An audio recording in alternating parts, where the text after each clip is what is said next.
കല്യാണം കഴിഞ്ഞ നാൾ മുതൽ എൻ്റെ ഭാര്യ എന്നോട് പറയുന്ന ഒരു സ്ഥലമാണ് പമ്മം. പൊതുവേ വലിയ എക്സ്പ്ലോറേഷൻ മൈൻഡ് സെറ്റ് ഇല്ലാത്ത ആളാണ് ഞാൻ. പക്ഷേ ക്യൂരിയോസിറ്റി കൊണ്ട് എന്നാൽ പമ്മത്ത് പോയി കളയെന്ന് തീരുമാനിച്ചു. അങ്ങനെ പമ്മം കാണാനായി ഞങ്ങൾ രണ്ടുപേരും നടന്നു തുടങ്ങി. കുറച്ച് വർഷങ്ങൾക്ക് മുമ്പ് ഞാൻ പോയതാണ്. കൂടെ നടന്നോണം എന്നെൻ്റെ ഭാര്യയുടെ ഒറ്റ കോൺഫിഡൻസിൽ ഞാൻ അവളുടെ പുറകെ നടന്നു. കുറച്ച് നടന്നപ്പോൾ ചെറിയ ഒരു കാടിനുള്ളിലേക്ക് കയറിയ ഒരു ഫീലൊക്കെ ഉണ്ടായി. നാഗവല്ലി ആഭരണങ്ങൾ എടുത്ത് സണ്ണിക്ക് കാണിച്ചു കൊടുക്കുന്ന അതേ കൗതുകത്തോടു കൂടിയാണ് എൻ്റെ ഭാര്യ കുഞ്ഞിലെ പമ്മത്തെ ഓർമ്മകളെ പറ്റി പറഞ്ഞുകൊണ്ടിരുന്നത്. കുറച്ച് നാൾ മുന്നേ കണ്ട സംഭവം അധ്യായം 1 സിനിമയിലെ പോലെ ഒരു ടൈം ലൂപ്പിൽപ്പെട്ട ഒരു എക്സ്പീരിയൻസ് ഒക്കെ തോന്നി. പോകുന്ന വഴിക്ക് ഒരു കിണർ കണ്ടു.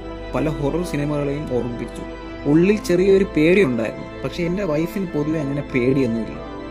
പക്ഷേ എൻ്റെ കാര്യം അങ്ങനെയല്ല. എനിക്ക് അത്യാവശ്യം പേടിയൊക്കെ ഉണ്ട്. ഞങ്ങൾ കുറച്ചുകൂടെ നടന്നു. പക്ഷെ അധികം ഉള്ളിലേക്ക് പോയില്ല.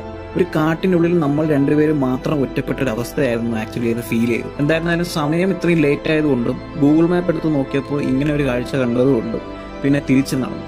തിരിച്ച് വീട്ടിലേക്ക് വേറൊരു വഴിയാണ് എടുത്തത്. അങ്ങനെ യാത്രയുടെ അവസാനം എനിക്കൊരു കാര്യം മനസ്സിലായി. പമ്മം ഒരു സ്ഥലമല്ല, മറിച്ച് അതൊരു എക്സ്പീരിയൻസ് ആയിരുന്നു.